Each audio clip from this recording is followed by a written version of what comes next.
नमस्कार, मैं हूं अंशिता। तो कर्नाटक की सत्ता से बेदखल होने के बाद बीजेपी राज्य के दूसरे छोटे दलों पर नजर गड़ा रही है, खासकर उन दलों पर जो पहले कांग्रेस के सहयोगी दल रह चुके हैं।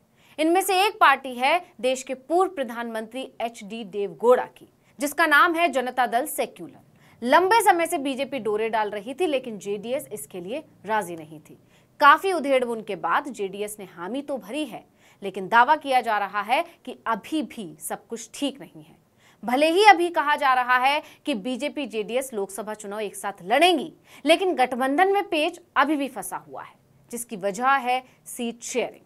कहने को तो लोकसभा चुनाव में अभी समय है, लेकिन भारतीय जनता पार्टी बहुत बेचैन नजर आ रही है। राजनीति के जानकार इसे चुनाव का दबाव बता रहे हैं, कह रहे हैं कि बीजेपी डरी हुई है।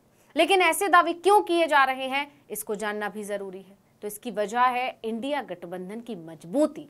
इसको देखते हुए बीजेपी एनडीए गठबंधन को मजबूत करने में लग गई है। हालांकि खुद बीजेपी भी इस बात से वाकिफ है कि एनडीए गठबंधन में सिर्फ पार्टियों की संख्या ही ज्यादा है, धरातल पर स्थिति बेहद कमजोर है। 38 में से 25 दल तो ऐसे हैं जिनका लोकसभा में कोई सदस्य ही नहीं है, लेकिन फिर भी बीजेपी उम्मीद में है। खैर, इस पर हम पहले भी बात कर चुके हैं, तो आज की वीडियो में हम बात करेंगे जेडीएस और बीजेपी के गठबंधन में फंसे पेच की। इसके अलावा अगर सब कुछ ठीक रहता भी है तो क्या इस गठबंधन से बीजेपी को कुछ फायदा होगा? क्योंकि देवगौड़ा की पार्टी सेकुलर है, इसलिए उन्हें मुस्लिम वोट मिलते रहे हैं। तो सवाल ये भी है कि बीजेपी के साथ आने से क्या मुस्लिम वोट अभी भी मिल पाएगा? इसके अलावा सबसे बड़ा सवाल ये है कि देवगौड़ा इंडिया गठबंधन की तरफ लालसा भरी आंखों से देख रही हैं क्या? अब कर्नाटक विधानसभा चुनाव में तो जनता ने बीजेपी को नकार दिया था, लेकिन कांग्रेस की सहयोगी रही जेडीएस के सहारे लोकसभा चुनाव में बीजेपी कुछ उम्मीदें अभी भी लगा रही है।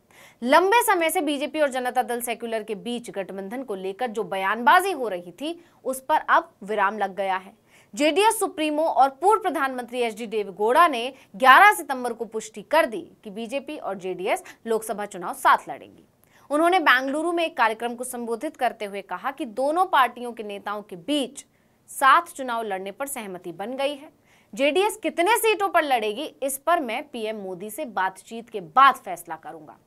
अब इसी बयान ने राजनीति के जानकारों के कान खड़े कर दिए। ऐसा इसलिए क्योंकि बीजेपी नेता और पूर्व मुख्यमंत्री बीएस येदियुरप्पा ने दावा किया था कि सीट शेयरिंग पर बात हो चुकी। दरअसल 8 सितंबर को बीएस येदियुरप्पा ने कहा था कि जेडीएस लोकसभा चुनाव भाजपा के साथ मिलकर लड़ेगी। गृह मंत्री अमित शाह जेडीएस को लोकसभा की 4 सीटें देने पर सहमत हो गए हैं। हालांकि पहले जेडीएस कर्नाटक की 28 सीटों में से 5 सीटें मांग रही थी। हालांकि उनके इस बयान पर अगले ही दिन यानी कि 9 सितंबर को पूर्व मुख्यमंत्री और जेडीएस नेता एच.डी. कुमारस्वामी ने येदियुरप्पा के साथ आने वाले बयान को ही नकार दिया। उन्होंने ये भी कहा कि ये येदियुरप्पा की निजी प्रतिक्रिया है। अभी तक दोनों दलों में सीट शेयरिंग के बारे में कोई चर्चा ही नहीं हुई है। हम 2 या 3 बार मिले हैं, लेकिन अभी कोई फैसला नहीं हुआ है। कुमारस्वामी ने गठबंधन को लेकर भी अपना रुख साफ किया था। उन्होंने कहा था कि हम साथ आ रहे हैं या नहीं, बाद में देखते हैं। इसके बाद से अटकलें थीं कि जेडीएस और बीजेपी के बीच इस बार बात नहीं बन पा रही है, जिससे बीजेपी खेमे में खलबली मची हुई है। बीजेपी ने तिकड़ा में लगाई, जिसके बाद 11 सितंबर को देवगौड़ा का बयान आया कि गठबंधन होगा। लेकिन इसके साथ ही उन्होंने ये साफ कर दिया कि सीट शेयरिंग पर अभी कुछ बात नहीं हुई है। इसके साथ ही उन्होंने येदियुरप्पा पर भी निशाना साध दिया। उन्होंने कहा कि हाँ, हमने पीएम मोदी जी से संपर्क किया। भारतीय जनता पार्टी के नेताओं ने जब हमसे बातचीत की इच्छा जताई, तब हमने भी उनसे बात की। ये सच है, लेकिन मुझे ये सीट चाहिए, ऐसा मैंने कुछ भी नहीं पूछा। सच बोलना जरूरी है। आप लोगों को यहाँ मौजूद मीडिया को ये पता होना चाहिए, देवेगौड़ा ये सीट मांग रहे हैं, वो सीट मांग रहे हैं, ये सब बोलने की कोई जरूरत नहीं है। दरअसल येदियुरप्पा ने ही दावा किया था कि जेडीएस कर्नाटक के 28 लोकसभा सीटों में से 5 सीटें मांग रही है, जबकि कुमारस्वामी ने तो पहले ही नकार दिया था और अब खुद देवेगौड़ा ने भी इस बात से साफ इनकार कर दिया, जिससे अंदाजा लगाया जा सकता है कि बीजेपी और जेडीएस के बीच अभी भी सब कुछ ठीक नहीं है। ऐसा दावा क्यों किया जा रहा है, इसकी वजह है देवेगौड़ा का वो बयान जो उन्होंने इसी सभा में दिया। दरअसल उन्होंने विपक्षी पार्टियों के गठबंधन INDIA यानी कि इंडिया के बारे में कहा कि मैं इतना बड़ा सेकुलर नेता हूं, फिर भी मुझसे गठबंधन का हिस्सा बनने के लिए कांग्रेस ने संपर्क तक नहीं किया। उनके इस बयान ने अटकलों का बाजार गरमा दिया कि कहीं ऐसा तो नहीं कि देवेगौड़ा इंडिया गठबंधन में शामिल होना चाहते हैं। अब जहां एक तरफ देवेगौड़ा के इस बयान ने चर्चा का बाजार गरमा दिया, तो वहीं बीजेपी की टेंशन भी बढ़ा दी। अब लोग कह रहे हैं कि अगर बीजेपी ने जेडीएस को मन मुताबिक सीट नहीं दी तो वो इंडिया गठबंधन की तरफ रुख कर सकते हैं। उनके इस बयान का मतलब भी बीजेपी को संकेत देना ही था, क्योंकि 2019 के लोकसभा चुनावों में कांग्रेस और जेडीएस ने साथ मिलकर चुनाव लड़ा था। यही नहीं, जेडीएस सुप्रीमो देवेगौड़ा ने कहा कि उन्होंने बीजेपी के शीर्ष नेतृत्व को जमीनी हालात से रूबरू कर दिया है कि जेडीएस को हल्के में बीजेपी को नहीं लेना चाहिए। अब ये तो हमने जान लिया कि कैसे बीजेपी फंसी हुई है, तो अब बात करते हैं जेडीएस से गठबंधन बीजेपी को कुछ फायदा पहुंचाएगा भी या नहीं। इसके लिए पुराने चुनावों पर नजर डालनी होगी। शुरुआत करते हैं मई 2023 में हुए विधानसभा चुनाव के नतीजों से। तो मई में कांग्रेस ने कर्नाटक विधानसभा चुनाव में 135 सीटें जीतकर बहुमत से अपनी सरकार बनाई।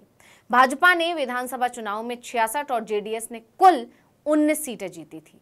इससे पहले साल 2019 में हुए लोकसभा चुनाव में जेडीएस सिर्फ हासन सीट पर जीत पाई थी। इससे पहले 2014 लोकसभा में सिर्फ 2 ही सीटों पर जीत हासिल कर सकी थी। यानी देखा जाए तो जेडीएस का प्रदर्शन बहुत अच्छा नहीं रहा है। इस लिहाज से इस गठबंधन से भी बीजेपी को कुछ खास मिलने की उम्मीद बेहद कम है, क्योंकि अब तो मुस्लिम वोट भी जेडीएस से किनारा कर लेंगे, जबकि मुस्लिम वोट ही जेडीएस की ताकत हुआ करते थे। हाँ, अब सिर्फ संख्या बढ़ाने के लिए गठबंधन है तो अलग बात है। लेकिन देवेगौड़ा के बयान संकेत दे रहे हैं कि अगर बीजेपी ने उनके मुताबिक सीटें नहीं दी तो गठबंधन में दरार आ सकती है। यानी बीजेपी फंसी हुई तो है। अगर मन मुताबिक सीट देगी तो जीतने की उम्मीद बेहद कम है, और अगर नहीं देगी तो गठबंधन टूट सकता है। तो इस वीडियो में इतना ही। आपसे अनुरोध है कि यूट्यूब पर हमारे चैनल आर्टिकल 19 इंडिया को सब्सक्राइब कीजिए, फेसबुक पर लाइक कीजिए, कमेंट करके बताइए आपको हमारा ये वीडियो कैसा लगा। आने वाले दिनों में हम और किन मुद्दों पर वीडियो बनाएं ये भी जरूर बताइएगा। ट्विटर हैंडल है आर्टिकल 19_India, इसको भी फॉलो कर लीजिए। नमस्कार। ಸಾರ್ವತ್ರಿಕವಾಗಿದ್ದಾರೆ ನಮ್ಮ ಅಪ್ಪನಿಗೆ ನೋವು ಕೊಟ್ಟೆ ನಾನು। ಮೋದಿಯವರು ಕರೆದು ಕುಮಾರಸ್ವಾಮಿ ನೀನು ನಿತೀಶ್ ಕುಮಾರ್ ಹಾಗೆ ಇವತ್ತು ರಾಜೀನಾಮೆ ಕೊಡು, ನಾಳೆ ಬೆಳಿಗ್ಗೆ ಮುಖ್ಯಮಂತ್ರಿ ಆಗು, ನಿನ್ನ ಜೀವನದಲ್ಲಿ ಕೊನೆಯವರೆಗೂ ನಿನ್ನ ಮುಖ್ಯಮಂತ್ರಿ ಮಾಡ್ತೀನಿ ಅಂತ ಹೇಳಿದರು.